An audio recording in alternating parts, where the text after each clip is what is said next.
Ladies and gentlemen, welcome back to the 2016 Autumn Championships, absolutely. So, every weekend now, we do indeed have a tournament stream on Friday, Saturday, and Sunday as well. In fact, we have had that for the last couple of weeks, so definitely check out the ESOC TV Twitch channel if you haven't done so already. More coverage from this event coming to you than any single ESOC event has ever had before it. So the media team over on ESO-community.net really pulling out all the stops this time.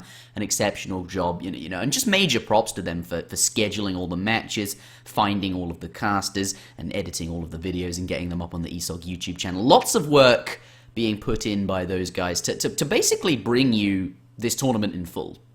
And by that I mean really every single game, almost. So really great to see how far we've come, and those of you will remember, many of you will know about that first summer tournament that we ever hosted as ESOC, and that definitely did not have this kind of organization and cooperation between so many people to make it happen.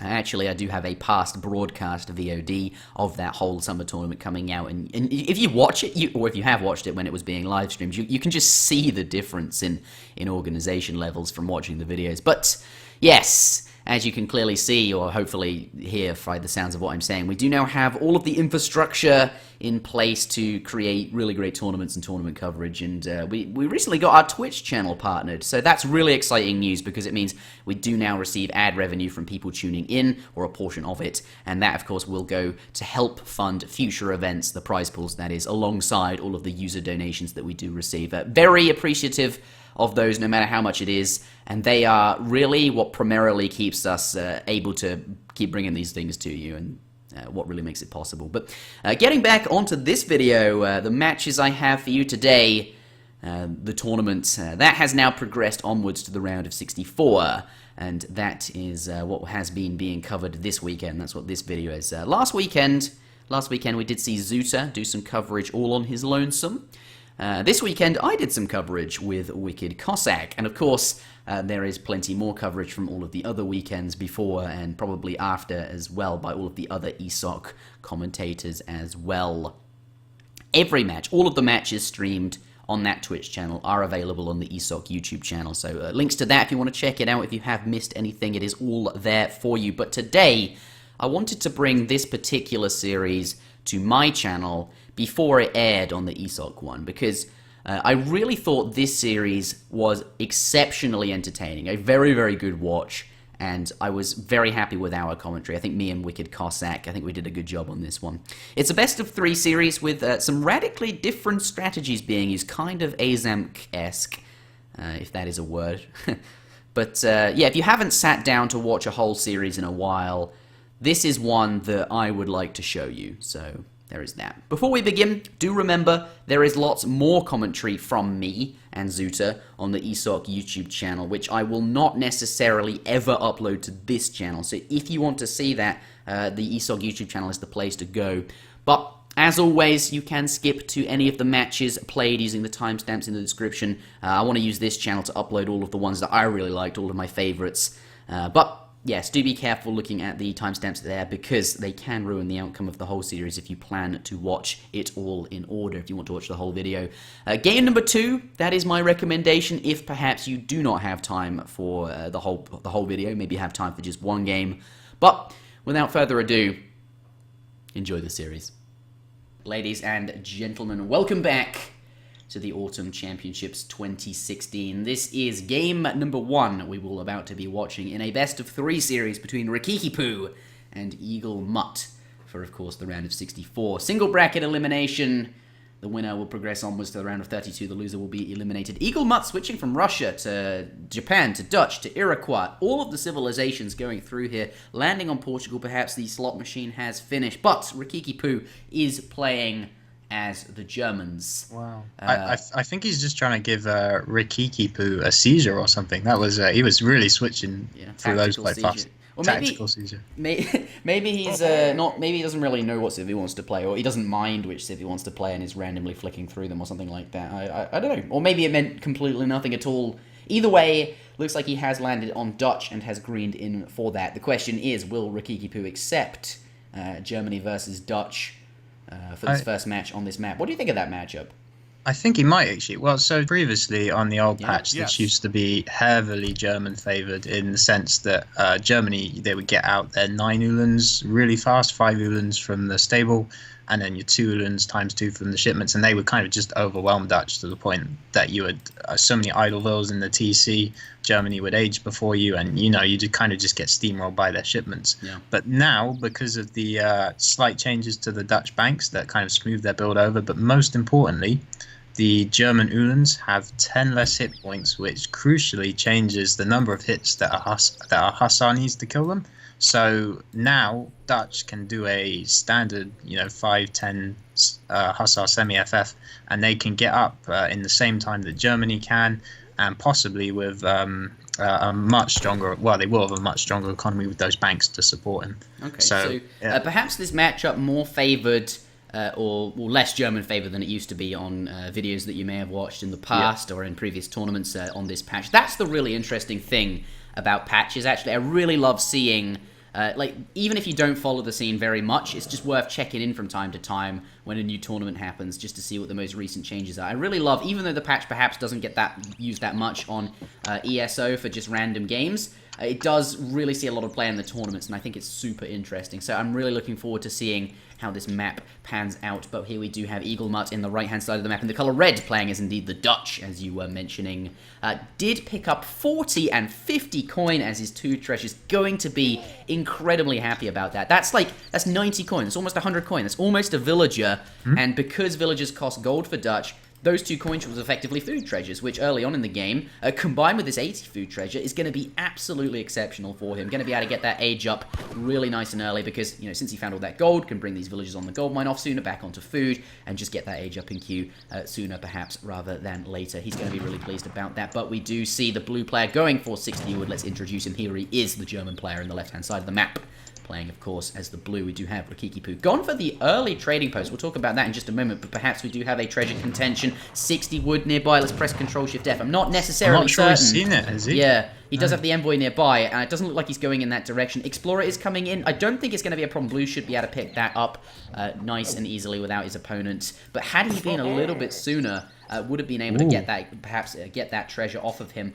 Either way, does find the Explorer, and as a result of that, with the Envoy and Scout, is able to snare him there. And you can see really nice control from Red, bringing that Envoy in. You have to be really careful, because if you just right-click on it and don't do anything, the Envoy gets in the way of your Explorer, and then the blue one can escape. But here, being very careful, bringing that, and bringing it in front just to block him there. Really nice control. Gonna get as much damage as he can early on here. It does take a lot of concentration, but providing he doesn't miss a villager or miss his age up or anything horrible like that, should be fine. Is getting a bit close to the town center. Does see that as well, and chooses to get back. You don't want to be lured in too close, because the villagers can pop in the town center and then do some damage to your unit. Perhaps not so relevant, because Germany's villagers don't want to go in the town center as often, because they are much better at gathering. But that was some interesting stuff going on. Sorry, as you were just saying, it required a lot of concentration, and he was being quite diligent with the envoys. So I had a look back at Red's town center, and his deer, I think they got a bit out of control when he lost a lot of villager seconds. I mean, if we compare that to look at where Ricky's deer are, he's killed them right next to his town center. That's absolutely no villager seconds lost. So I think Red probably actually lost something like 50 food while that was all going on. Do you think so? Yeah, that's a huge amount. I mean, look, one of his villages is really far away from his town center on his starting hunt. That hunt should be where Ricky's is, right under your town center. And so maybe he didn't do as well following that Explorer as we thought he did. Yeah, either way, though, he's definitely doing well on treasures. So either way, 70 food there in combination with the other ones he's picked up. He's still going to be pretty happy about that. But yes, as you mentioned, shooting the deer away, newly created villagers, going to take longer to get over to those hunts. And of course, the villagers already on those hunts will then have to walk even further to the new loot. So maybe about 50 food. It's really hard to quantify, and we'll not actually know really what the impact of that was. Maybe somebody can check the recorded game afterwards and give us a number that they've figured out and put it in the comment of the YouTube video. I'd really be interested to see that. But by the looks of it, both players going up to the next age. Dutch is slightly further ahead and has now got his first bank down. He's building that with the villager there. Germany going for his second trading post. He's going to be building that during transition. So I think Germany does have a Fortress Age agenda in mind and is looking to get lots of XP nice and early here. And I think Germany can get away with that against Dutch, right? Because, not going to be seeing too much pressure usually out of Dutch unless they're doing something particularly unusual, because, Dutch likes to send banks or 700 wood or a bank wagon, something like that early on. So unlikely to see pressure, quite likely to get away with these trading posts. So what do you think's coming up? Well, normally they can get away pretty easily with their Ulan semi-FF, but now because of the lower HP, he's going to have to be a bit careful, because I'm expecting a stable from EAGLEMUT. Yeah. In which case, the Ulan versus Hussar fights are going to have to be controlled very carefully. We can see a settler wagon coming forward here. Is he going to build a barracks? Normally, you wouldn't build a stable in the middle of the map, so this is either a misclick or he's going to go for a Rax. And he's not up for a good time there. Envoy, Explorer, and no, Iroquois Tomahawk. Unlucky. Is going to be... Okay, this is interesting. Going for the, what is it called? The beer factory place that makes Outlaws. Buster's Cantina. Yeah, and apparently. Let's take a look at the shipments. Look at that. He's building a bunch of houses. I wonder if he's going... 700 wood? No, that's for the Dutch player. I wonder what the German player shipment's going to be. I would imagine it's the one that makes your houses twice as effective. Yeah, you'd have to think. Colonial I think it's, housing or something. Rugged. It's something like rugged houses. Yeah, whatever it is, we know what it makes the houses twice. They support 20 population, and that's going to give him all the population he needs to create these outlaw units, which are very expensive in terms of population. He's got 6 in queue, so a batch of 5 plus 1 in queue at that pub, and we're going to see the saloon. That is, I remember the name. And those units, these are the musket style ones. I think he's creating. Well, he's got 2 options: the Comanchero, which is the kind of a dragoon unit, and the Renegado, which is a skirmisher unit. And we can see Blue's Explorer was actually in red space, so he was looking to see, is it a stable coming down, is it a Rax coming down, so he knows what unit he should be building. And he's got the right one. He's got the Renegados. Yeah. Which I think he was going to build anyway, but if his Explorer had seen a stable, he would need to know that he's got to make a batch of Comancheros next, but he's seen that it's not, so he doesn't. Baby, did you see those, just executed those 2 villages with these? These things have ridiculous ranged attack, 40 range, ×2 versus infantry. These are the skirmisher style units. These are not the musketeer style units that I mentioned, so these are very weak to cavalry, but we do not see any cavalry, able to just destroy absolutely everything. What he does have to be careful with, though, is Mike does lose one. They are expensive to the town centre fire there, but did manage to kill a few villagers, and they are all built up as well, and is delaying that wood shipment from being collected up, and as a result of that, things like houses and banks are not going to go down. But yeah, you do have to be careful with these during a fight, because if you focus fire one unit down with all of them, such a waste, because these things take ages to reload here. Here we go. He calls Minutemen. He needs Minutemen, and maybe he can make this work. There they are. Nicely done. Yeah, he can. What's going to happen here? Good. Well, there are a lot of Renegados. He's got some town centre fire going. I think he can actually hold this cost effectively. Yeah. The skirmishers don't do super well, but they trade okay. Yeah, the problem is the reload animation and making sure you get the most out of each shot, because if they're halfway through a shot, they don't fire instantly.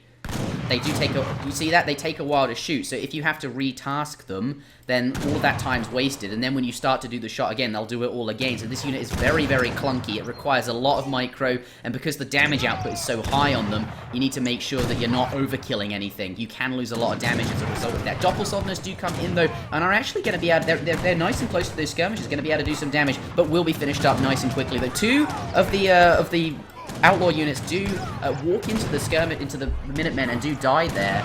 Not too good.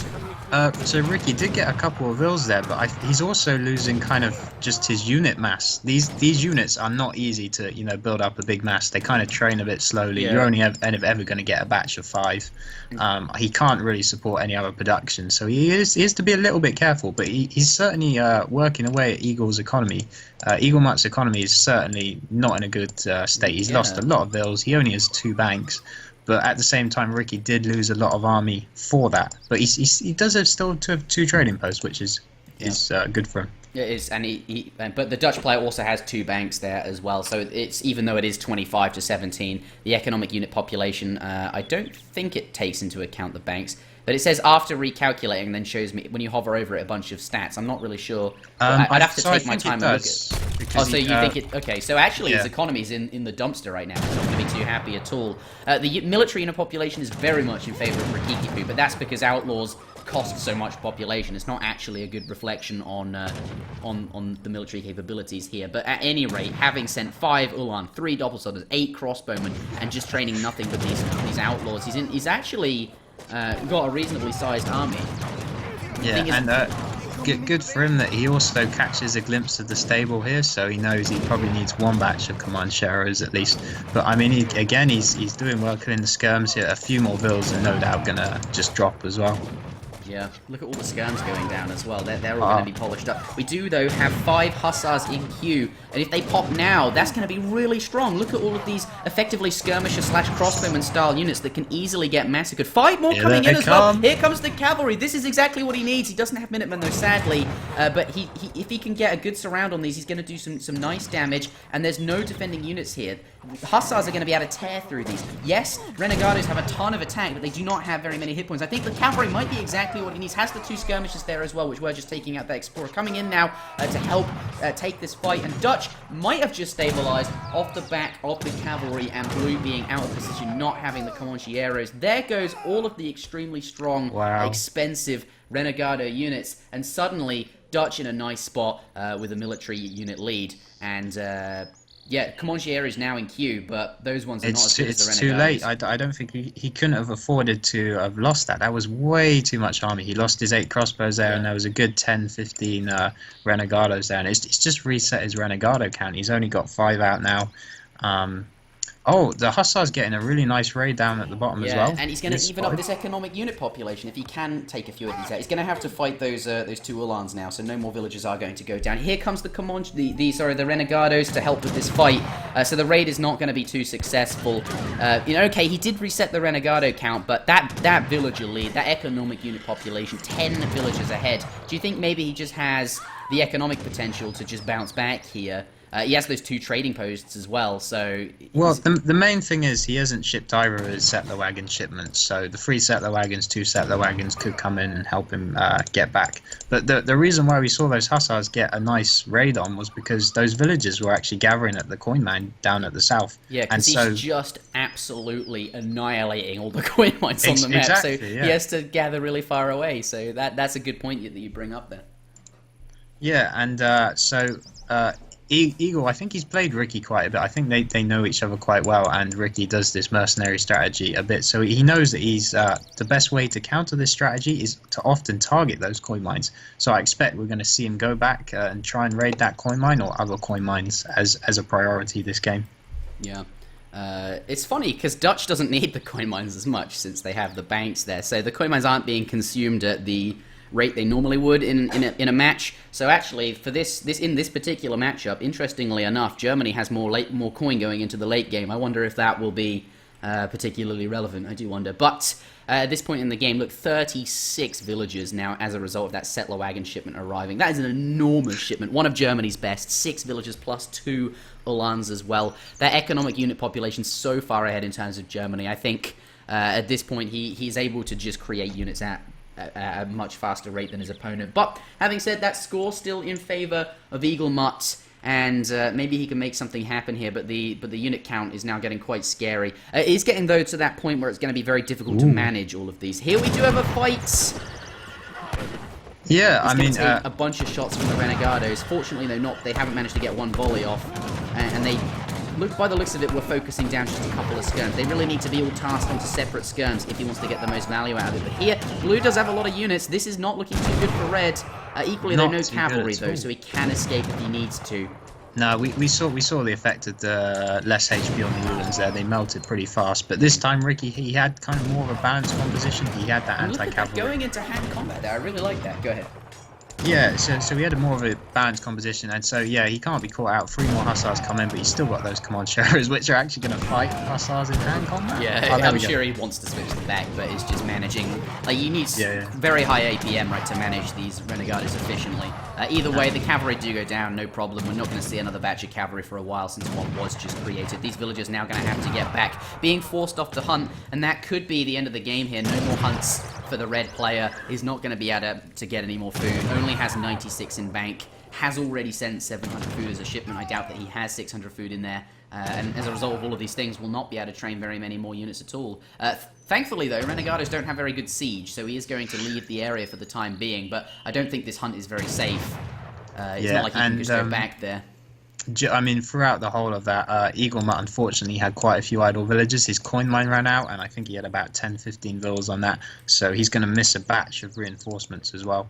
Yeah. So he's in a bit of a dire spot, really. He can't sneak up to H3. Ideally, as Dutch, you want to be getting out kind of those Reuters, using the skirm shipments, and I don't think he's going to be able to do it. He's kind of forced into this position where he's going to have to do skirmisher, hussar, and pike, which is kind of always an awkward. It's a bit awkward to play with pikes in the second age. It really is. Like, that lack of musket is gonna hit you. Just by the looks of it, though, 8 pikemen do arrive. And he's going to clean up this raid. Again, though, at the cost of, I think he lost a villager there. So we can see the economic unit population, it's changed again. Ricky's now 10 ahead. Yeah, as he is able to kill a few of these villagers and sent that 2 settler wagon shipment as well, which is enormous. 4 villagers is still really good. 600 wood does arrive as well. I wonder what he's going to do with that. Probably add it. Look at that, he's at 188 population. Look how fast he's getting through these coin mines. He's got 35 people on coin. He's banked up a lot of coin, and these coin mines they're just disappearing from the map. Yeah, he needs to add in a second saloon, but obviously that's not something you can do. You can only ever build one of them. So I think it's at this point that he needs to start switching over to ordinary units. He needs to perhaps let some of these mercenaries die and free up some population so that he can add in a few more units. Yeah, but tearing through these coin mines. Yeah, and I mean, he's got to push in because of just how much population he has. He just needs to trade some stuff away. Yeah. But, I think that was a good point you mentioned, that sometimes people continue with the strategy maybe too long. If he switches over to new units, it could be a good idea. Yeah, at this point, when you're maxed out on pop and your economy's creating resources faster than you can spend them, that does seem like something to do. But either way, this push here might be the finishing blow. Thankfully, though, those pikemen able to do good damage versus obviously the Uhlans, but also the Comanchero. Not normally do you get into hand combat versus a dragoon-style unit with pikemen, but when you do, they do some good damage there. And now Abel is actually having some good trades with these skirmishes because of the awkwardness of fighting with renegados. Exactly, those renegados overkilled those pikes so hard, so they do 80 damage to pikemen. I think we had like 15 renegados just one-shotting pikemen. Such a huge overkill, right? And as a result of this, because they're such awkward units, it looks like Red, not a bad trade at all, given the sheer economic unit difference and the military population difference. I know that's not a very good indicator, but it just is like, these trades are so good for Red. He's still hanging on in there, but he's got to go a long way if he wants to catch back up. We can see Blue has added in a stable, though doesn't have any units in queue just yet. What do you think happens, though, if perhaps he runs out of gold mines? That's going to happen. I'm worried about, but I think Ricky's realised that. He's actually redistributed. We can see he's got a load of villagers on food now, and he's going to go up to the fortress age. But yeah, I was just thinking, I was a little worried if he was going to stay on coin mines and burn all his coin with these pushes, and then if he didn't kill Ricky, as soon as they get up to fortress, he's not going to be able to build Uhlans or skirms or anything. And it's funny because Dutch doesn't mind as much not having coin mines, right? Fine. Because of the, like, if he burns all the coin, if Red can just keep holding on against these outlaw pushes, all the coin mine gets burnt up on them, then Dutch is in a position where I have coin and you don't, and then that spells like, if anyone's familiar with how Age of Empires 2 works out, where there is only a limited supply of coin on the map, it'd be very similar to that, where the player with the coin is just able to create superior army, right? With only food and wood, all you can make is crossbowmen and pikemen, which are really not that effective against the gold units that Dutch would be able to make. But we're a long way from that, but I do wonder, there's still actually quite a lot of coin on this map, so that's quite far off, right? There's still 4,000 up there, another 2,000 down here. I think Ricky, he has kind of realised that, and he has changed it up now. I think he is going to fortress, and he's gonna. Do we see a Rax out of him just yet? Yeah, he's got a Rax. He's got a stable as well. So I think he's going to go over to more of a standard unit composition, which is probably the correct choice in this game. Now he got the advantage from his nice unorthodox mercenary push, and now I think he should just close it out playing some standard Germany. Yeah. In the meantime, yeah, I agree with that assessment. Like that seems to be like he's got the lead. That's what he needs, and now he can just sit back and get up to the Fortress Age, take his time over that if he needs to, and then sort out an ordinary composition. In the meantime, EAGLEMUT does come down with 5 cav in the north here because all the coin mines are used up. He is gathering in really awkward places. And is able to get some villages. He really does need to kill quite a number of villagers to catch up, though, I think. But this is a start, right?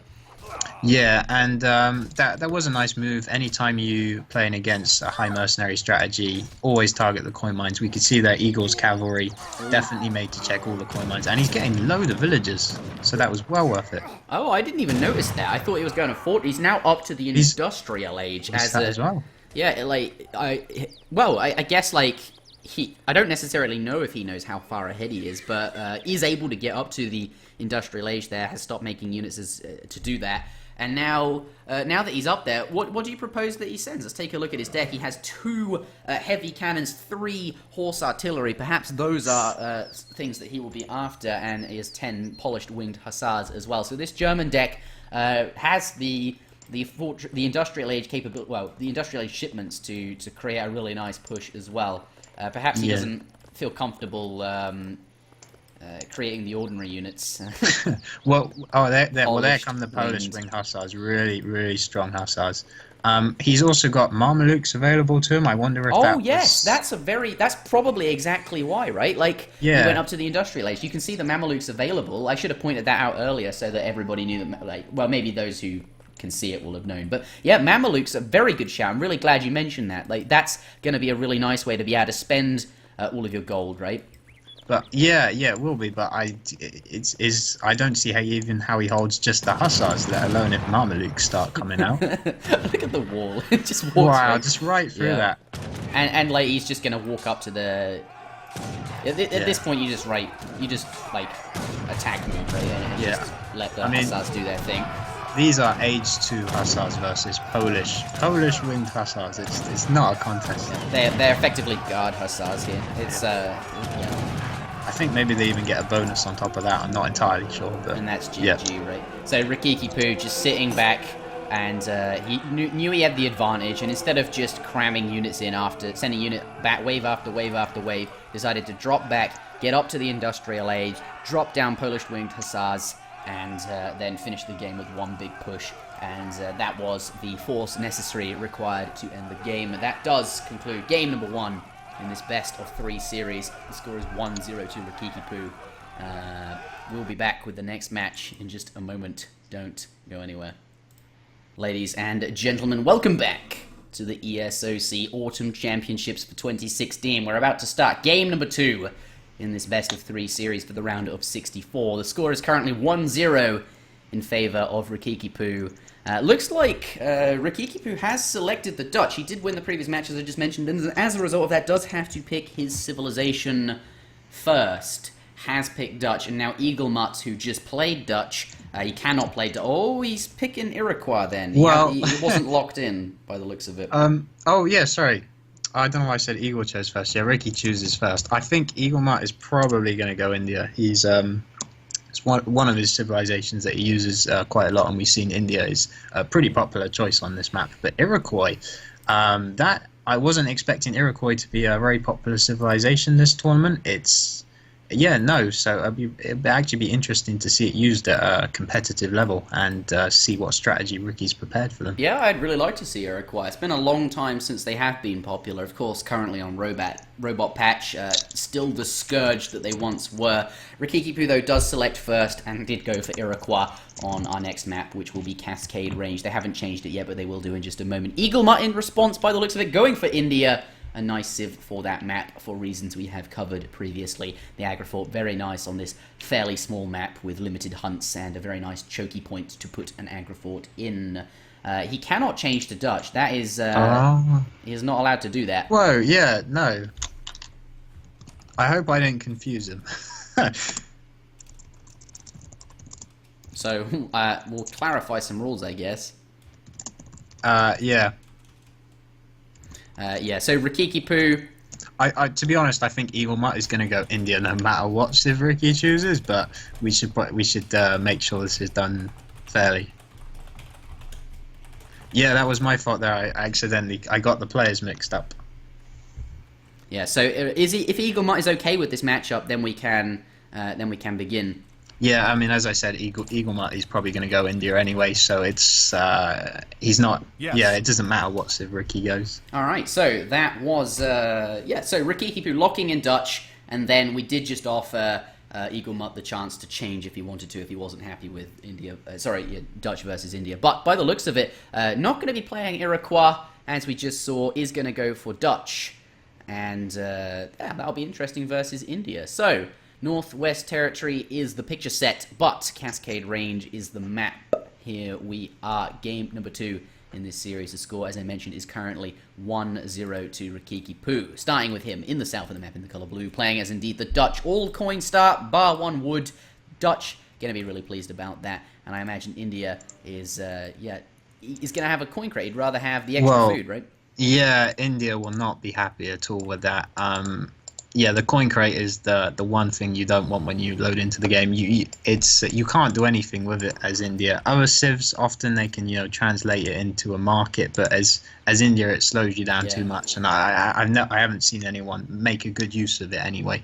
Yeah, so that's interesting in this matchup. That's an interesting facet that where India, if it starts gold, they don't want that. That's not good for them. But for Dutch, it's really good for them. Yeah, so it changes it a lot. Like really, it's not insignificant. That's quite a big deal. For those perhaps that don't play Age of Empires 3 very often and think, well, that's not fair. Why don't the crates always start the same? Well, normally it doesn't actually. The crates do start the same. They do have, like, if one player starts with an extra gold, another player starts with an extra gold. But it's really just this matchup where it makes a big difference. In a lot of matchups, the crate starts aren't, because the rotations are all the same usually.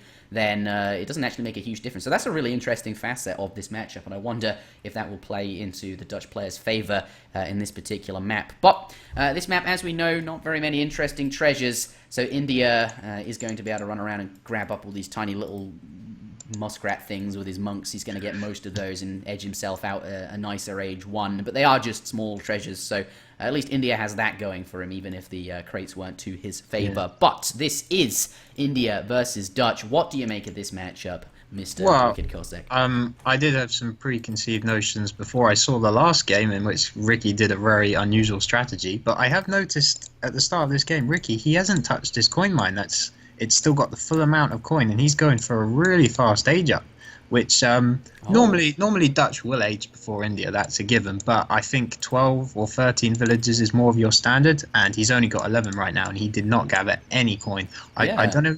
I don't know if he was kind of relying on the fact that maybe he'd pick up 100 coin in treasures. Maybe he was gambling on that a little bit, or maybe this is straight up he wants to age really fast. We do, though, have a treasure contention. 50 food does manage to pick that up, but as a result, perhaps is going to lose this elephant there. Elephant, yeah. He doesn't have it in hand combat, and of course, significantly fewer hit points on the elephant compared to the European explorer, since elephants are divided in two by the looks of it. But has no longer got a villager in queue. Has now got his age up, so did pick up a few muskrat treasures, and maybe that did carry him on the final villager. Ooh. But is going to be.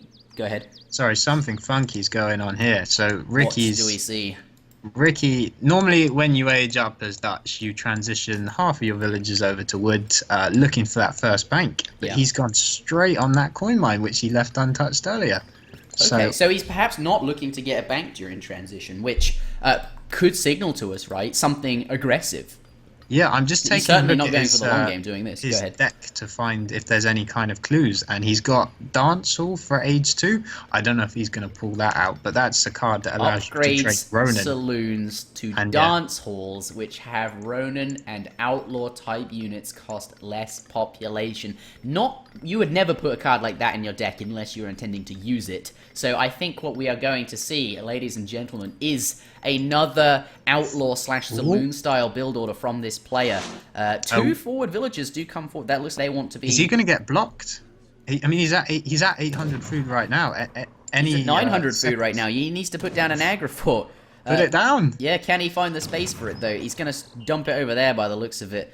and does manage to get it down. But look how he's only just started building it, right? The villagers have only literally just started like whacking it with their little saw. I'm not sure how hitting it with the saw and that saw and hammer actually builds it, but that's not the point. His opponent is up to the next stage already, 400 wood on the floor, and is planning by the looks of it to do something quite funky. 2 forward villagers. And aggressive. Yeah, it's going to be... Look how far close... Are they literally... No, they're not going that far forward. Okay, they're going back a bit. But I thought for a moment they were going to build the saloon on the periphery as close as they possibly could to that town center. And that might well be what has just happened. Actually, a Rex has just come down. It is not going to be a saloon here. Perhaps the saloon will... Well, we could see the saloon. It could, oh, no. Oh, wow. So this is really all in. So he's just going to 2-rack skirmisher pike. Skirm pike coming out. Okay. This is, I don't think... The only signifier of this the red player has is the incredibly fast age up, but Dutch can age pretty quickly anyway. So he's gonna scout it now. He's gonna see it now. Really, really nice for him, because if he didn't see this coming, he's in a world of trouble. Yeah, that could really hurt. It's so unexpected. Dutch, I think a lot of play, like even in that last game, we saw the German player going for those, both those trading posts really early on, not anticipating anything aggressive out of him. And in many other games, people just go, "Oh, Dutch will be fine." And like I think we saw British earlier, just not building his Raxes until much later in the game, getting all those manor houses down. If this went unscouted, it could be so surprising and really, really damaging. But Agra Fort is still not complete, is almost there, but even still, it's not even in a very good position, right? He would ideally want that in his base, given that these 2 Raxes are here. Against this, you would definitely want it in your base, but I think because he's scouted it, I feel like this is possibly defendable. I mean, Ricky, he's got no banks. He's not going to build a bank anytime soon. All Eagle needs to do is he just needs to defend this. And I feel like he'll have the game, but obviously defending it is going to be insanely hard. We got a full batch skirmishes, 5 from each. That is a huge number this early on. Here they come. Given how fast he aged up, these are now in his base. Where is he going to build? Oh, he's got the Agra Fort, so that's okay. But now going to be able to do lots of damage.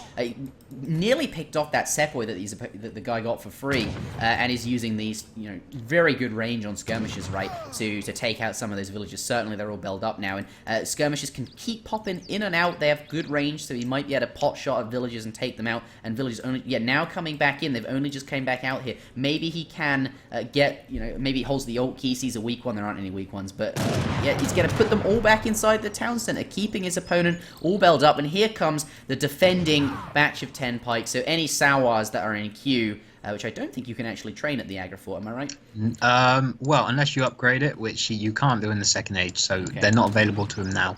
Where is his caravans stable building? It's not gone down yet. No. Is that even the appropriate response? I don't know. I don't know what you do against this. He sent foreign logging. That's exactly it, right? This is so surprising. Like, you just don't know what to do. Like, if you take a strategy like this and just your opponent gets so caught off guard, like a villager's only just coming back to work again. 700 coin does arrive for the Dutch player, and that's going to fuel even more skirmishes and more villagers going back in. Oh my God! Can he get another one? What can he do? Yeah, I feel like he's got to send some of his villagers away. All of his economy is just getting idled every time. I think he should maybe sneak some away, because so Ricky hasn't got any cavalry, so he doesn't need to worry about that. He's seen 2 racks. They're sending them back in again. He's just not getting anything done, and this Dutch army is starting to get bigger. He is, taking shots at the skirmishers, and there is a skirmisher dying every now and again. But given how not on top of getting them back out he is, I think this is fairly even, right? Like, all of those villages belled up is quite a lot of resources he's not gathering. So the only thing he's got going for him is he's shipped foreign logging, which is a nice wood trickle. So he can kind of afford to idle a few villas a bit, because he's still getting income. But while he was doing that, he's actually got like 7 sepoy, and I think he should have just jammed the sepoy in Ricky's base while that was all going on, and maybe bell him up as well. Try and get some revenge. That's definitely a very good point, right? Like, these are idle, not doing very much. All the skirmishes on the other side of the map. These 3 villages on the gold mine here, you could certainly do some damage to. The villages on this gold mine you could do some damage to. Yeah, I like the point about foreign logging. 4 Sawars do arrive. This is what he needs. But at the same time, there are enough pikemen, I think, to adequately defend this. The town centre is going to focus down the pikemen by the looks of it, and if he can get rid of them all, then could be in a good spot. But equally, whilst he's being bailed up, you know, foreign logging, distributivism, those are trickles. They are not villager shipments, which would also be bailed up if they were villagers, right? But they're not, so they are gathering wood, so that is a good thing to remember. The economy perhaps isn't as idle as we thought it was, so maybe he is able to get some units out. And as you can see, has a reasonable number of sepoy, 4 sowers there, and the pikemen are starting to dwindle. Maybe he can make something happen. Yeah, that's not enough pikemen for Ricky to be safe, which is why I think he's pulled back. Eagle was focusing them fairly okay. He did shoot 1 skirmisher, but he got a few pikes with the town centre. And Ricky knows that if something like 4 sour came with the small amount of pikes, he could be in trouble, because we got to remember, he's still got no banks, right? So he can't afford to take a really bad fight here. Yeah, there's not that much economic unit population. It's actually very even in terms of villager counts, even though the blue player has been able to pick off a villager here and there. It's that range advantage. Like, EAGLEMUT is doing a good job of keeping them in and out of the... He doesn't get them out of the town centre very quickly, I might say, but no, when he sees them coming, he does get them inside the town centre pretty quick. But often that doesn't matter, because skirmishers have such a long range, they're going to take a pot shot at a villager, there it goes down. And I like how he's targeting the ones furthest away from the town centre, because if they do go back in, those ones that were here. Yes, here we go. 4 sowers coming in, and the sentries. He needs the... Oh, come on, get the sepoy in there as well. Come on, he's bringing the cavalry back out. He knows he's blundered. Oh, the pikemen, they're in a good spot to force the sowars away. The only good thing he has here is the sentries in can combat against the skirmishers. Moving the sowars around, they do now find some room on the skirmishers, but the pikemen coming across and the sowars have to leave again. All this time, the skirmishers are taking shots at the sepoy, and all of the sepoy have gone down. You needed to coordinate this a bit better, I think, and as a result, the blue player coming off very nicely. Just needs to pull his skirms back, pull the pikemen onto the sour. Wow, the 3 sowers are still left alive. Yeah, they're still here. Come on, use your pikeman, blue. He could force these away. Gets well, a lot more kills on the skirmishers than perhaps he deserved there, given that it didn't bring everything all in at once. Ultimately, though, there we see Tiger Claws. They are basically cavalry. Here they come, and now this is... That's huge. That is huge. Tiger Claws are going to clean this all up. Yeah. And that's going to put EAGLEMUT into a commanding position. Yeah, 8 pikemen do arrive, but they're on the other side of the map. It's too far away, right? And here, what a swing! Oh my goodness! These last couple of minutes have been absolutely silly. But yet now, the pikemen do come forward onto the Tiger Claws. They're going to be very happy about that. But there are some sepoy. Oh no, Eagle should have... I think he should have run away from that. Yeah, absolutely shouldn't have taken that. Yeah, he might... Oh no, he's not even going to clear up the pikemen. Those Tiger Claws are very expensive, very specialist units, and they should not have been... They shouldn't have been. They do half damage to heavy infantry, such as pikemen, and... The pikemen have multipliers against them. They do 3.8 times 3.5, so they clean that up quite quickly. I thought, you know, maybe he didn't realize that the Tiger Claws aren't supposed to be used against pikemen, or maybe he thought, you know, I have enough here to clean this up. I've got 4 sepoys in there and can do some damage. But those very specialist units now gone, and those were keeping the skirmishers at bay, and now 10 more skirms do pop out, and now we're going to repeat what was going on earlier, in and out of the base. Though having said that, he has moved all of his builds over here, but I imagine Blue will recognize that. Does not execute the villager. There we do see Rajput, though. They're not particularly good against. Well, they're getting more damage done than they should. A bit of a misclick. Oh, my goodness. I mean, EAGLEMUT really needs to get up Caravanesi. He really needs to be able to start producing sours and gurkhas. Sours and gurkhas is kind of the composition that you'd probably want against this. Yeah.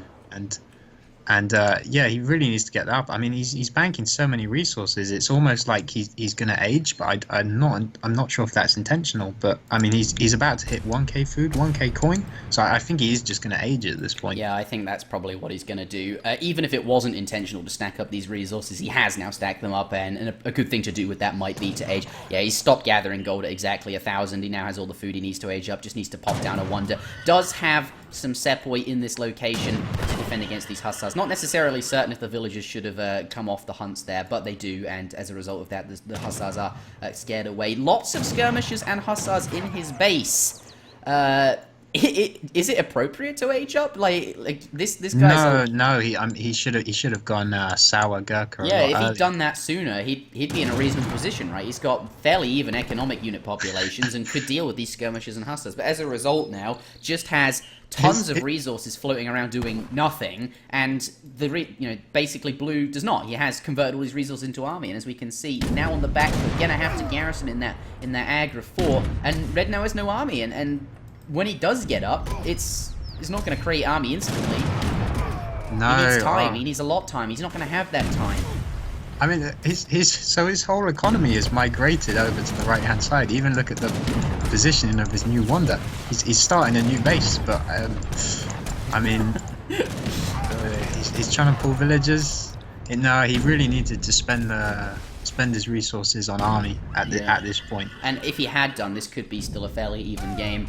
But maybe he came off that fight with the Rajput. Maybe he was on a high there and thought, okay, now I've cleaned this up, I can sneak on up to the next stage and be in a good spot there. But actually, not the Rajput, the Tiger Claws. That's it. The Tiger Claws that was earlier. Those all died to the pikemen, and even though he did swing the game back in his favor, has not created any units, and just as a result of that, Blue is able to recapture the position he had before. Yeah, so he's EAGLEMUT has a shipment available, and if I were him, I might be trying to look to send the Urumi, as the Urumi do very well versus mass infantry. Ricky's still only got his 2 racks, and by the way, he still doesn't have a bank, if I'm seeing this right. So no bank Dutch, almost 15 minutes is almost unheard of, but Urumis could do really well. Bank wagon has arrived. Yeah, if you take a look at the economic units display thing, it shows you villages and banks and stuff. So yeah, no banks, just this first one going down. EAGLEMUT is now up to the fortress age, but he has to collect up these resources, which is going to be it's going to be a pain. And look at all the villagers just dying because he's trying to do that, and he has no military to protect them. And just as a result of this, is the economic unit population going to start? Oh my goodness! Like, is he fighting with them? Yeah, he's trying to, but this is a move in desperation. You know, he's not sure what to do. He needs a bit of time to send his unit shipment, but he's losing too many villagers. Yeah, he's coming back out again, but they're getting picked off. Villagers aren't meant to fight. They are not meant to fight, and I think this is where we might see the GG once this town centre goes down, unless he can sneak out a shipment. But I don't think he's going to be able to afford Rajaputs. No, here comes the Urumi though. He did get the Urumi. I was going to say, I'll clear it up. Are they? Yeah. These Urumi should clear this up. And activates the inspiration ability as well. Oh my word! I thought he wouldn't be able to. When I said Rajput, I meant Urumi, and I didn't think he'd be able to afford this. I was wondering about that, the age 3 Raspberry. But yeah, no, these Urumi should they killed all the pikemen with these, and the skirmishers are all going to go down now. Oh, wow! What a swing! He actually did it. He got up to the next stage and got them. How much do they cost? I was about 500 food, and his explorer revived as well. Maybe he can get one of those nice stuns. Oh, he's gonna retreat now by the looks of it. Does clear that up with the Urumi that I accidentally congratulated. Yeah. Yeah, a bit of a miskick there, losing one of the Urumis. So he's in a more reasonable spot than he was before. But I do wonder if the position he'd be in now, if he had trained units instead of going up to the next stage, would have been better. I think it might have been. But either way, has managed to recover something. But I think Blue has done some lasting damage. He's taken out so many villages whilst he was trying to collect up all of those crates and just pop-shotting them. Eagle needs to get on top of these last few Urumis as well. They're pretty good units. All right, good. He pulls them back. He doesn't want to lose them. So yeah, he's not out of the game yet, but he's still behind. He's going to need one more of those a miracle kind of another one of those miracles to happen that we saw with the Urumis. Yeah, he is tremendously behind in terms of economic unit population. So yes, he does need to make something really happen with the remaining Urumi. Intervention does arrive. The Redcoat Musketeers here. I wonder, so Blue was, on top of his base. His opponent had just gotten up to the next stage. I think you do have to anticipate Urumi at that point, Absolutely. Right? And he didn't do that. He was not. He didn't pay any He didn't pay any respect to Urumi pop. And as a result of that, just stayed under the town centre when he didn't need to, and lost all of his army there.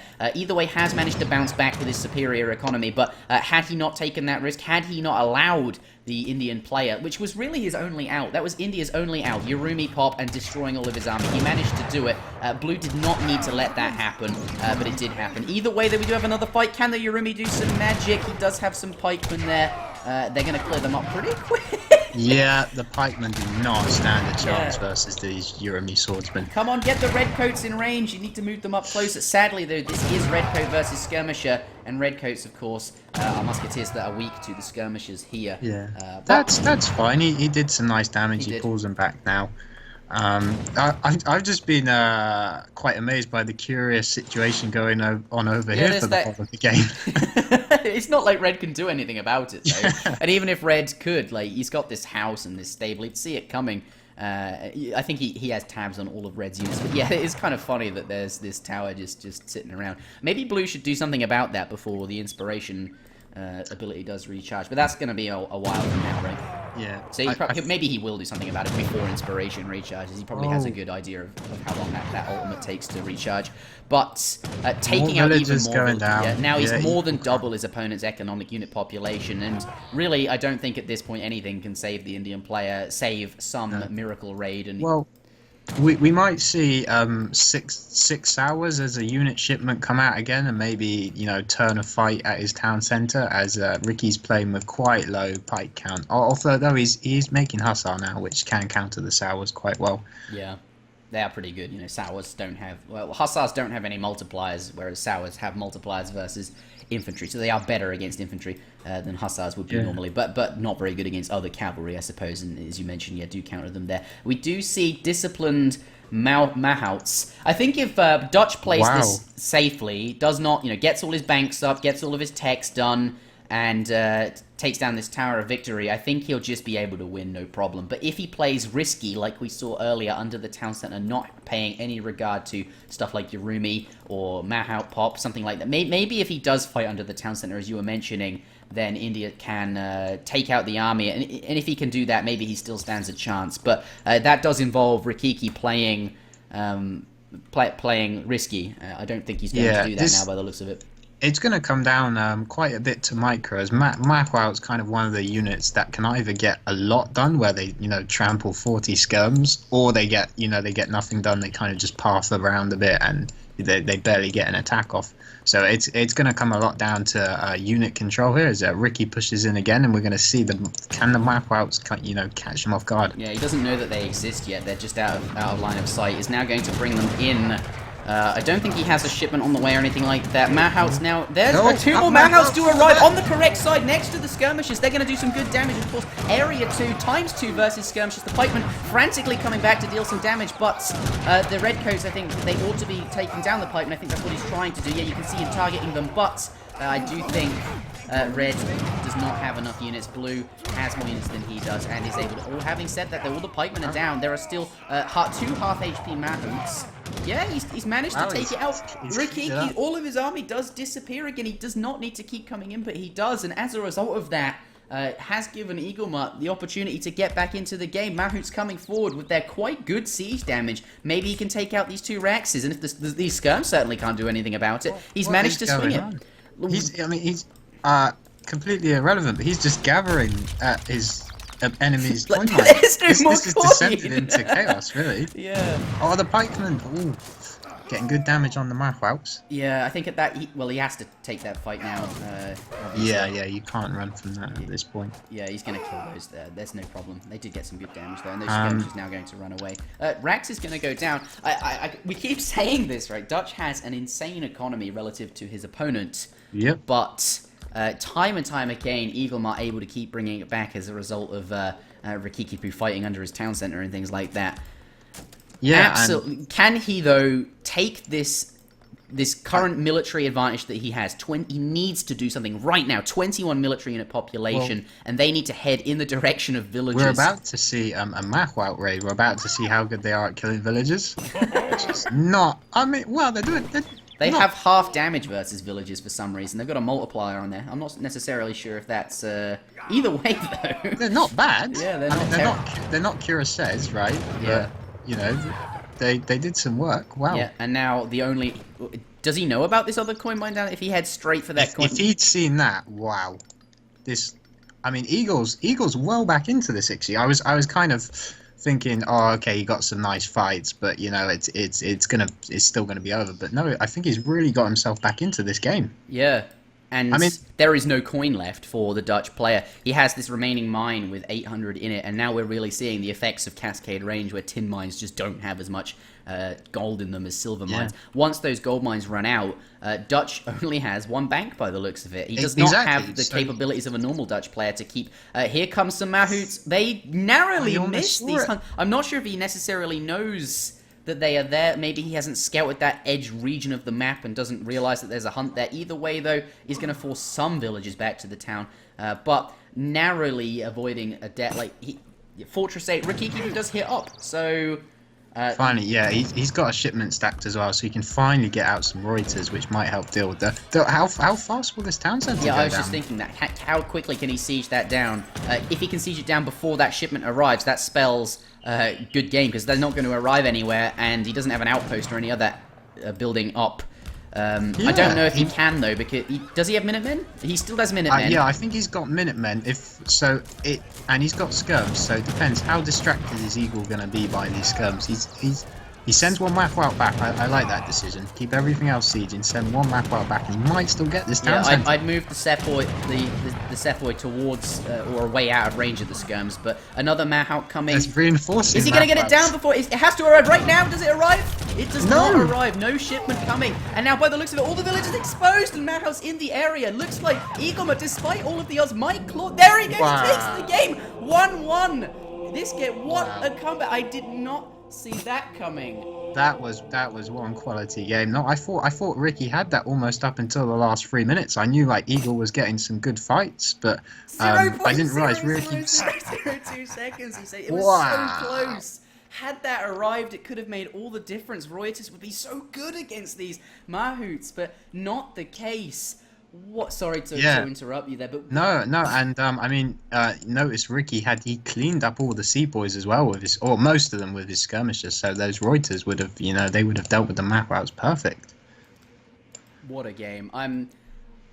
As I mentioned earlier, not to take anything away from EAGLEMUT, but Rikikipu, had he not kept going underneath the town centre and had more respect for the big unit pops that India has access to, perhaps like Tiger Claws, like the Yurumi, like the Mahouts, maybe this wouldn't have happened. But still an exceptional game and very well played from EAGLEMUT, despite perhaps one lapse of judgment earlier where he went up to the Fortress Age rather than creating units. But this... a very, very interesting game to watch. Thoroughly enjoyed that. Thank you very much for watching, everybody. My name has been Interjection, casting alongside... I'll let you do it this time. WickedCossack. WickedCossack, absolutely. This tournament has been brought to you by ESO-community.net. We host the largest Age of Empires 3 forum available on the internet, and we host seasonal tournaments with large cash prizes, usually about $1,000, plus a $100 betting tournament as well. You don't put any money in, you sign up for free, you get some imaginary points to spend, and you bet on the outcome of games. And if you do really well with that, you can win $100. Definitely sign up our forums. Even if you don't intend to use it, do show us some support there. Bookmark our site, and all donations received on this stream will go to funding future prize pools. We will be right back after a short break. I want to grab a coffee, and then we'll jump back in to this deciding match. The score is currently 1-1. Do not go anywhere.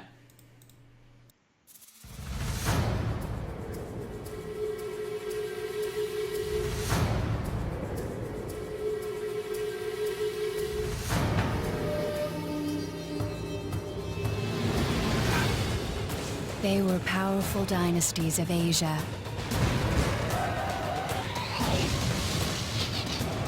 Architects of great wonders of the world.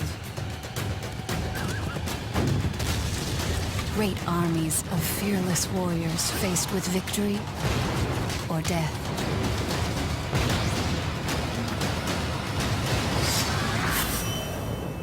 Age of Empires 3, the Asian Dynasties. Ladies and gentlemen, welcome back to what will be our deciding match for this series. The score is currently 1-1 between Rikikipu and EAGLEMUT.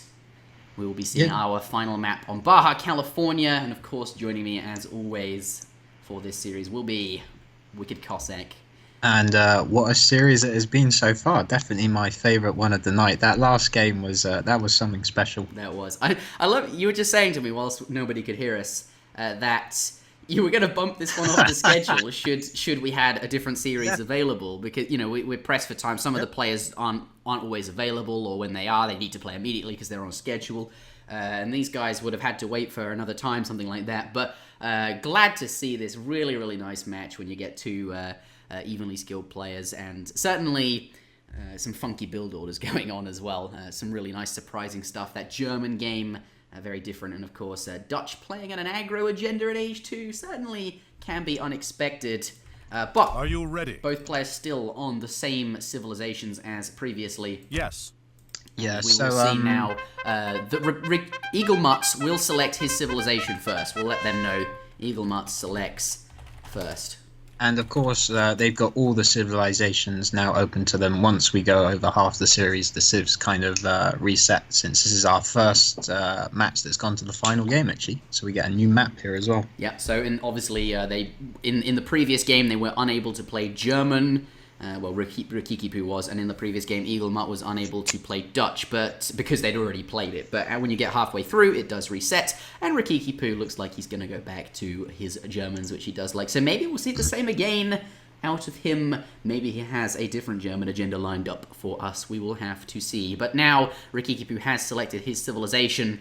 EAGLEMUT now has to select afterwards. This is good for him. He gets to pick afterwards, which allows him to select a matchup that he is more comfortable with, and perhaps one that is more favoured to him.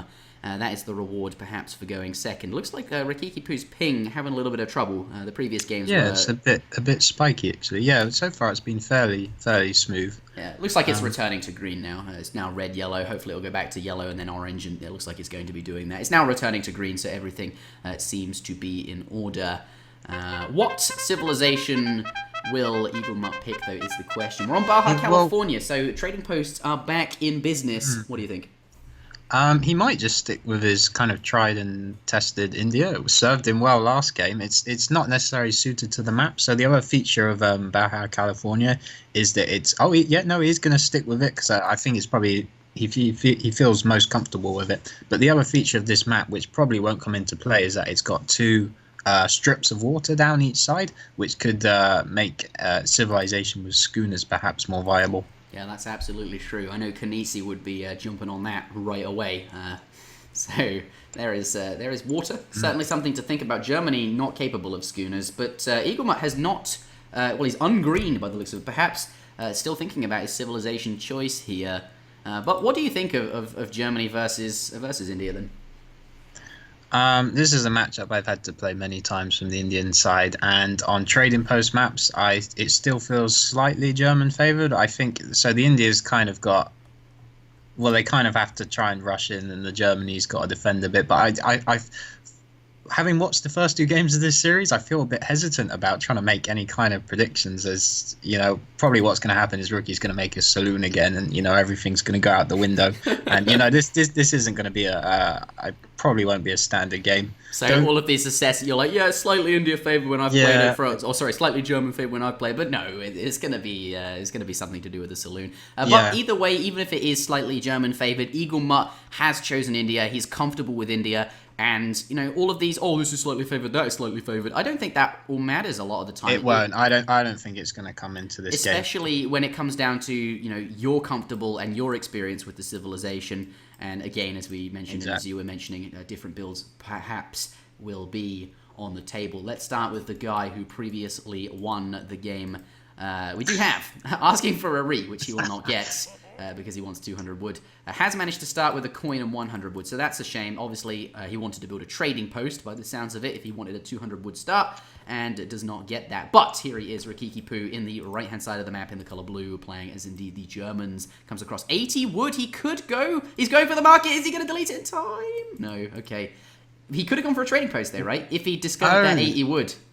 and Sure. grab 20. You know, I think you could conceivably build that. But either way, still going to get his hunting dogs for free. Doesn't have to gather very much wood at all. Oh, actually doesn't have to gather any wood because he's going to buy 100 wood for a house, and he'll have all of the wood he needs for the hunting dogs from this treasure. But could have gotten a trading post if he was a bit quicker on the ball. On the other side of the map, though, in the color red, we do have India.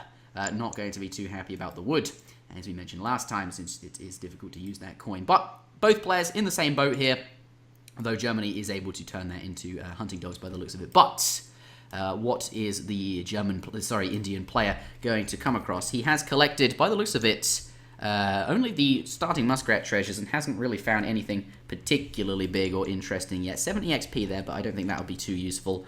Certainly now that it won't help him get that first shipment any sooner. But that is our starting positions, and I think the early game covered. What do you think? I don't think it's too bad that he's got that Ricky's had to go for the market instead. You probably, as Germany, would prefer the early trading post. It does make such a big difference, but I mean he's going to pick one up in transition anyway. Probably even a second trading post. So he'll be back on shipments after a minute or so once he hits in the H2. Finds 95 wood as well. Imagine if he scouted both of those, if Germany had some kind of extra unit, like an envoy or something like that, to find them. He would have been very, very happy. It would have been a trading post and a house for free. And maybe he wouldn't even had to have gathered that wood. It's always worth seeing the surrounding location, but obviously it's very unlikely to start with both. Is there going to be a contention? Highly unlikely. And sadly for India, he's not managed to pick up anything particularly good just yet. Yeah, he could have really used those wood treasures, actually.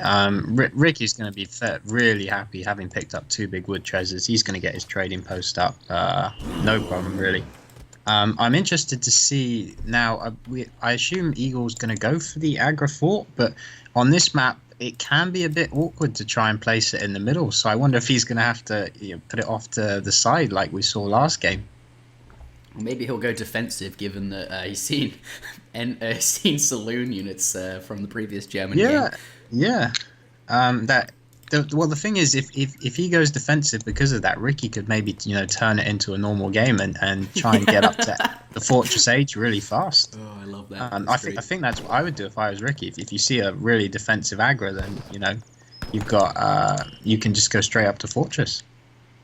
Yeah, but the question is, will he scout that, and will he even go for it? We'll see what he does. Here comes the villager. So he's from the India player or so. I think it's about the right time to move out. So I think that's going for the Agra Fort rather than the hunt. By the looks of it, I presume he's going to look to put it down kind of in this location. Not obviously there, because there's a trade route in the way. But there is a coin mine and 2 hunts very nearby. Does pick up 75 coin. That's the first substantial treasure that he finds, though sadly it's not one of the most desirable. I wonder where he is going to put the Agra Fort. He's having a hard time with this trading post by the looks of it. Yeah. He's just gotten that 800 food. He needs to put it down now. Is 50 food late by the looks of it, but that's not too bad. Agra Fort does go down in a position where there are 2 herds fairly nearby that he can herd towards the Agra Fort if he wants to, and certainly is next to this coin mine, and certainly is in the center of the map here, which will give him lots of line of sight to any incoming Ulan raids or anything like that. Nice map control position, nice map control location rather for an Agra Fort. Yeah. So does manage to get something meaningful down there by the looks of it. But India, as you were mentioning, not India, Germany, as you were mentioning, does go for the trading post. Has managed to put that down over in the top location of the map. Yeah, I think we might be seeing more of a standard play from him this time. I'm just trying to look at his villager distribution. He's got a lot of settler wagons on coin though, so I suppose the saloon is still here. Does crack shot the bet? Looks like the Indian player is going to grab that just in time, and he now didn't he's get a stun. Yeah, he's now going to get gang. That's what he was going. If he'd gotten the stomp, he could have grabbed that trade. It would have stopped the pickup animation. But nicely. Anyway, as you were saying. Well, I also looking at this India age up time, getting no decent treasures other than the coin, which doesn't help your age up time. He's going to be aging, 5 minutes 20 or something, which is really slow. He's not going to be able to put on much pressure at all here. Yeah, or the pressure he can put on is going to be a lot later, and that's going to give Rikikipu a lot more freedom to execute whatever build he's doing. Yeah, and that's time in Age of Empires 3 is always very, very valuable, given that shipments and things like that do offer such large power spikes. So being on time is always important. Would you perhaps have pulled a second villager onto the aggro fort to get it up a bit sooner? Possibly, yeah. It depends what Eagle's game plan is. If he wants to go for this sepoy aggression, so if his plan is to ship 5 sepoy first, then yeah, I think actually putting an extra villager on the aggro would be a good decision. But because if he's going to go for a sepoy play, I mean, look, he's just staged at 5.5 minutes, and we do see a defensive saloon. Defensive saloon, eh? Yeah. It's no Mamelukes here. It does have Highlanders, which are available in Age 3, actually, so maybe that will be a consideration. Other than that, nothing unusual just yet. Actually, though, no, I think... What do you think he's going? It looks fairly normal. He's not like got every villager on gold. We'll see what his first shipment... Oh, no, he sent 3 settler wagons, so that is very telling of what he wants to do. It is not the rugged houses here. He's not going for that... No, I think his plan is to maybe just build kind of 5 renegados and use them as a sort of defense against if there was going to be a sepoy push. But I think he's looking to get up to fortress pretty promptly. I think that's his game plan. Yeah, I wonder why he built the saloon so early. He's definitely committed to that now. I wonder if it would have been better perhaps to go for a stable and go for some raids. But maybe that's not the game plan he's comfortable with or just wants to do. So all things to consider. But is committed now to the saloon and is going to have to make something work with it. Let's take a look at his deck. He does have improved mercenaries in his deck. Now 20% to all mercenaries, hit points and attack, which is a 40% increase, is quite big, right? So definitely a good shipment. I wonder if he's going to grab that, and of course that will improve the stats of the mercenaries that he ships as well. Perhaps that is his game plan. Yeah, he's probably going to do something mercenary heavy. I actually quite like the saloon in Age 2, because it's if EAGLEMUT had gone for a sepoy aggression, which we've now seen that he didn't really, the renegados would have been a lot more useful at killing the sepoys than maybe Uhlans would have been. But now we can see he's put everything on coin, so he's probably going to bust out either the Jaegers or the Black Riders as his first shipment in Age 3. Doesn't look like he's going. Has he got Age 3? No, he has Age 3 in Q. You're absolutely right. Yeah, when I mentioned the stable, I was thinking more like a semi-FF, go some cavalry, do some raiding. Right. Like. But that's not what we're seeing. It does look like, though, a good raid with some of the Uhlans that he's gotten for free over the course of the game. 2 villages? Yeah, 2, maybe 3 if he gets it. There are 2 sepoy nearby as well. Is he going to... He's committing to that last one. You get it? Yeah, does pick up the villager there, and with 2 cavalry to spare as well. Equally, though, some sepoy do take out a villager, and a settler wagon is getting very low on HP. Does manage to save it just in time, but he does know now that that is low on HP, and he can use the Alt key to see the HP bars, and perhaps he will shoot that one down, will target it then. Does not want to lose these houses. These houses are very valuable, given that he sent rugged housing, but by the looks of it... Yeah, well, his mercenary shipment, whatever it is, I'm gonna guess it's the Black Riders. Whatever it is on... Oh no, because he spent it on Highlanders. Yeah, he is not over-popped. Well, he actually doesn't. Yeah, Highlanders do come out. They are very strong, right? Very, very powerful musketeer-style units, and are able to deflect this pressure here. Yeah, he's going to wait. Rikikipu doesn't... sorry, EAGLEMUT doesn't want to commit to that fight just yet. Especially since Minutemen and a batch of mercenaries could arrive. The sepoys normally are the most dominant musketeer unit, but the Highlanders kind of... they make the sepoy look pretty puny, to be honest. Those 5 Highlanders could probably deal with the current sepoy mass that Eagle's got, with some nice micro anyway. Yeah, those Armageshel, big dangerous Scotsmen are definitely very powerful. Powering through that mine, though, does end up... Yeah, just finished. He's, by the looks of it, going for his back mine. I wonder if going for the front mines would be better, because currently there's no pressure. You've got the edge because you're expecting a big... He's sent improved mercenary shipment, so he wants to get that out early on. That card has very little impact when it initially arrives, because he only has 5. It's only affecting 5 units, though they are very powerful units, and the stat change is enormous. But I was perhaps expecting something that cost 1,000 gold, like a mercenary. Get the mercenaries out first and improve them later. That seems like the decision. But he's not gone for that. He's invested early in improving them. This could be a little bit of a risk as well, because we've seen EAGLEMUT he's just sent the Tiger Claws. He's got a nice batch of 5 Gurkhas, so he could be, preparing some kind of timing here. Yeah. And Ricky's going to be quite weak because he hasn't sent one of those big mercenary shipments. Like 9 Black Riders could have probably held anything that Eagle threw at him, and that would have been nice to see the 9 Black Riders come out first. But yeah, these Highlanders are going to be in a bit of trouble. Yeah, and they're coming forward by the look. I don't want them to come forward yet. I feel like there's no. You need to go back. Here come massive army from Red. He's gonna get caught out of position. They are upgraded, but that doesn't mean that if he sent more units, that would be better than the upgrade in terms of power, raw power that is available right now. During the meantime, cavalry have been raiding the Red player, but by the look, Tiger Claws up close and personal. They do very good damage versus heavy infantry such as these musketeers, and has lots of support from ranged infantry, some of which have ×2 multipliers. Versus these Highlanders going to go down very, very quickly here, even though they are so strong. And I'm not sure now if Rikikipu will be able to mass up enough units to make the improvements that he sent actually meaningful. If he'd kept them in his belly, I don't think that was time to go out. No, that was definitely not at all. That was huge. He couldn't have afforded to have lost those. Yeah, these things are 200 gold each. They're very expensive. Yeah, he's in a world of trouble, really. He's shipped 5 doppels now. I mean, he doesn't even have the coin to be shipping a big mercenary shipment. And this is where it's look at if he had gone for that front mine as well, he could now retreat back to this back mine, which would still be full, and he'd have another 2,000 gold to grab. But that is not the case here.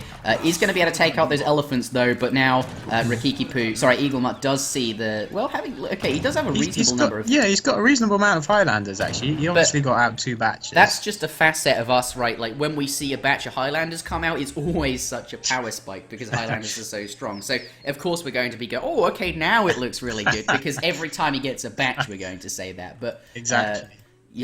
But either way, it's still not enough. Like the compositional. If you look at this as a composition, it's just heavy infantry. So, and against the Gurkha, the EAGLEMUT has available, that's not going to be too good, even if they are strong units. Yeah, I mean Ricky's economy, it's still intact actually. It's fine. It's probably a lot better than EAGLEMUT's economy. Yep. So he's still in a nice position. We got another Ulan raid coming in at the top. Might get a villager. Probably just 1 villager. Does pick it up. Nicely done. And this is really good for him. I think he's killed a few villagers doing this now. I'm not sure how many, perhaps 4, something like that. And as a result, that does have a big impact on the economic unit population. And over the course of the game, that is going to be powerful. Chests of 1,000 coin do arrive, and I imagine that will fund a mercenary shipment. So let's take a look at the 2 he has available. 8 Hackapels and 13 Jaegers. I imagine he will send the 13 Jaegers. That's an enormous number of skirmisher-type units. And then he has a really good composition, right? And let's remember, they are 40% upgraded, 20 on attack, 20 on hit points. And that is going to be really... This is the timing, right? This is where what the build he's done really is going to be at its strongest once these mercenaries arrive. And perhaps once he gets both set of mercenaries or something like that. Either way, the improvement he sent earlier now starting to pay dividends. Yeah, and the timing for Ricky will work out quite nicely as well, because I imagine his coin mine is actually gonna his last safe coin mine, should we say, is about to run out. So he's gonna definitely need a good power spike to be able to push out and kind of control the other coin mines. And I'd definitely like to see him send either the Hackpels or the Jaegers, preferably the Jaegers, but I don't think he can keep going pure Highlander. Yeah, as a composition, it's not very good, right? Yeah. Even though they're strong units, they're going to be countered by Gurkha. He needs something else, and as you mentioned, I think Jaegers is the better choice there. Those certainly are perhaps the stronger unit. Hackapels suffer from, what Ulans suffer from currently, which is not very many hit points. So, they're easy to focus down, something like that. But we'll see which one he does pick. I imagine it will be the Jaegers, whatever it is. Yeah. Do you think he'll send both though before he pushes out? Maybe he's waiting for both mercenary shipments. Well, he only needs the Jaegers, I think. Are the Jaegers currently in queue? I'm not sure how we see that. The UI doesn't have the ability to see what shipments are coming, but I wonder if you noticed him spend a whole bunch of gold or something like that. Well, he's banking 1,000. Here we go. So he's got a shipment now, But mercenaries take quite a lot of time to send. I think they take a whole minute. Yeah, so something's on the way, which we can only assume must be the Jaegers. But he's definitely just spent 1,000 coin now. So that's going to be on the other mercenary shipment, perhaps. I think he does have both of them on the way, actually. My body odor dude, my build order dude. Build order, yeah. Yeah. I think he's getting quite far behind. He needs to make a push pretty soon. The score is not very representative of actually the position he's in terms of military unit population and economic unit population. He's actually leading the game, but mercenaries just as a thing, they take. Maybe that was a tactical my bo. Maybe he actually knows that he's in a reasonable spot and he's trying to inspire confidence into his opponent with a. Yeah, possibly. Possibly.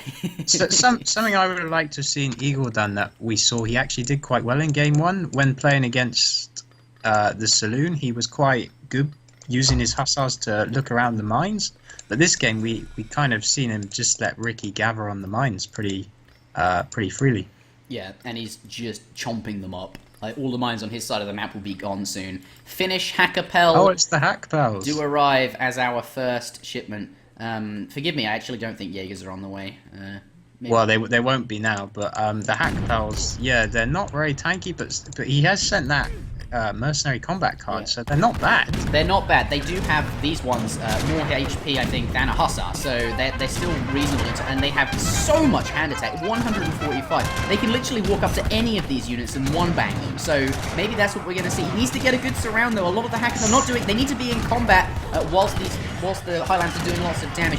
The damage output of his army is absolutely enormous, and I think he's going to tear through absolutely everything here. The micro that he needs to be doing is focusing down the musketeers with his Highlanders so that his Hackapels have more longevity, since of course they are weak to the hand combat of those. Looks like though they have run out of Hackapels, but that's okay.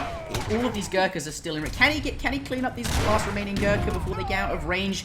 Otherwise, they're going to be a little bit of a pain in the ass. But look at Wicked Cossack. He has sent, or has a bunch of wood actually, at his Agra 4. Yeah. That is not very good, because now he does not have control of this location at all. That's going to be an 800 wood swing in Eagle. Euromies! How good will they be against Highlanders, though? That's the question. Very good. They counter them. They do counter them, but there's a lot of Highlanders there, and he can focus them. They are doing, and Gurkhas, supporting Gurkhas do come out. Yarumi are doing very well, as would be expected, even against such powerful, high HP.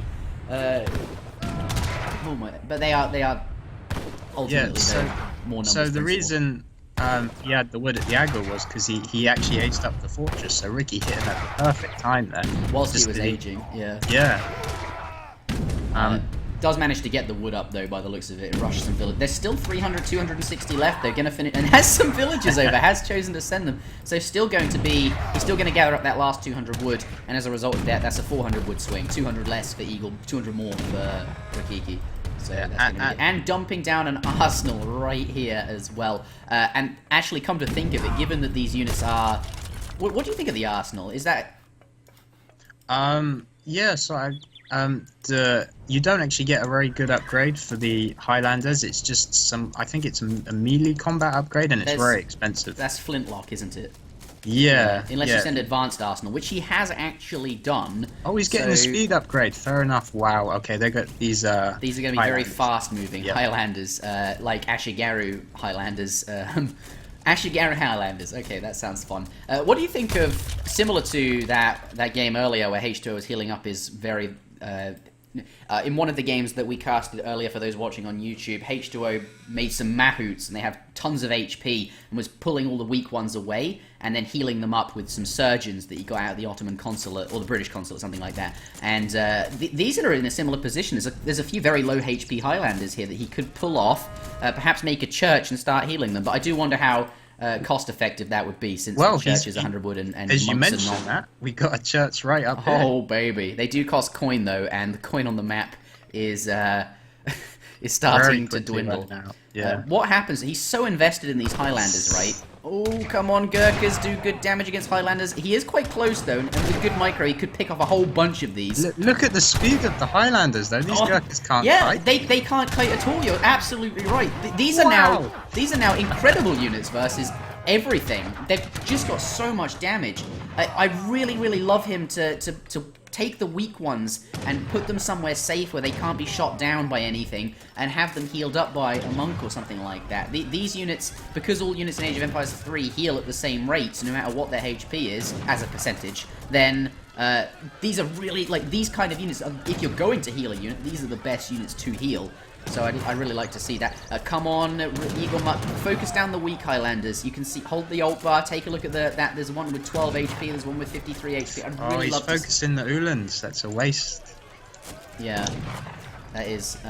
But there's also another big concern, right? Look at the remaining coin on the map, and WickedCossack, what do Highlanders cost? They cost a lot. Well, it's a lot of coin. Lot of coin. Not sure on the exact amount. 200 gold, but the point is they cost gold, right? And there's not going to be any remaining. And he's very, very invested into these Highlanders. Which exactly. makes me wonder if he's going to be able to create very many more of them. Maybe he can. Go ahead. He won't be able to, but I think he's done enough. He's got enough Highlanders out that he can possibly just clear up this game. Unlike the first game where we saw he did make that transition because he knew the coin mines were running out, I think this game he's kind of assessed that actually probably does have enough just to win it off the back of the remaining coin mines on the map. They walk around so quickly, it's just absurd. Yeah, it's 5.2 speed, which is insane. Really. Yeah, and they have Flintlock active, Tilly's Discipline active, which I'm not sure what Tilly's Discipline actually does. Oh, he sent the Advanced Church. He's playing as...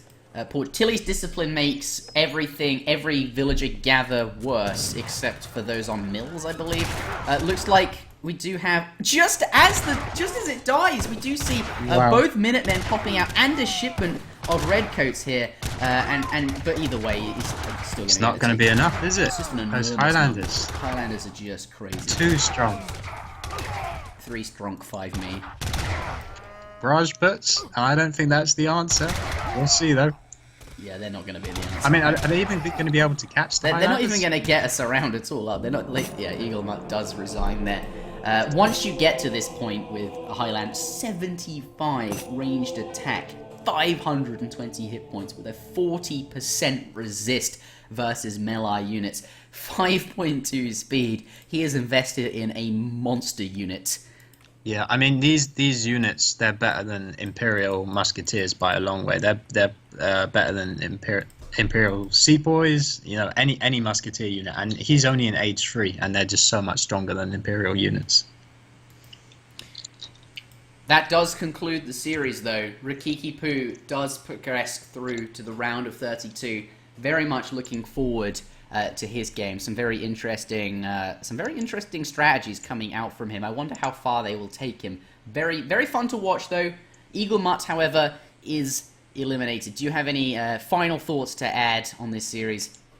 I just really enjoyed that series, actually. Some pretty unique strategies coming out from Ricky, and kind of showing off the saloon play there, that mercenaries potentially, they could be maybe a viable way to play Germany.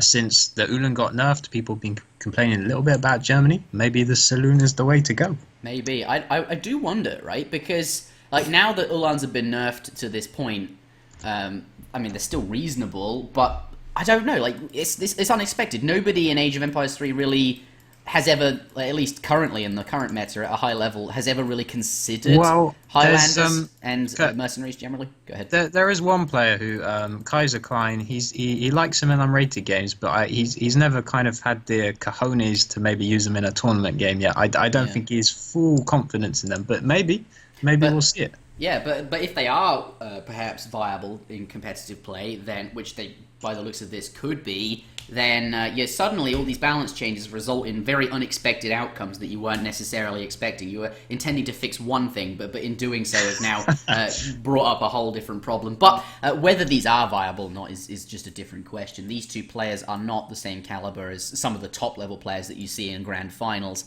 But certainly something to think about. Maybe there will be some inspiration. I'd like to see Azamk have a go at this, and I wonder what somebody like H2O does think. It'll be interesting to ask him what he thinks of this kind of strategy. I have the feeling he might dismiss it quite quickly. But at the very least, very fun to watch today, and that does conclude what I think will be our final series. We may have another one after this. We'll have to find out, but most likely not, I think. But thank you, everybody, very much for watching. My name has been Interjection, casting alongside Wicked Cossack. Yeah, thank you very much for watching, guys. It's been some really nice games. Yeah, I really enjoyed it. This tournament has been brought to you by ESO-community.net. We host seasonal tournaments, all with cash prizes and a betting tournament as well. The betting tournament, you don't put any money in yourself. You just sign up free of charge, and you get given a whole bunch of imaginary points to spend. And you bet on the outcomes of some games that the organisers have decided that you can bet on, and the winner of whoever ends up with the most points at the end of it, going through all of the different odds that are given, will receive the cash prize for the betting tournament. So definitely sign up to our site if you want to take part in that and want to see if you are invested in this tournament action.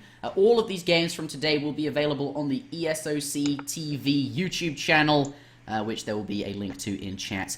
I would imagine from one of the moderators. Do sign up to our forum. We host the biggest Age of Empires 3 forum on the internet, the most active Age of Empires 3 forum on the internet currently. But that does conclude this series. Rikikipu passes through to the round of 32. EAGLEMUT is eliminated. We'll see you all again next time.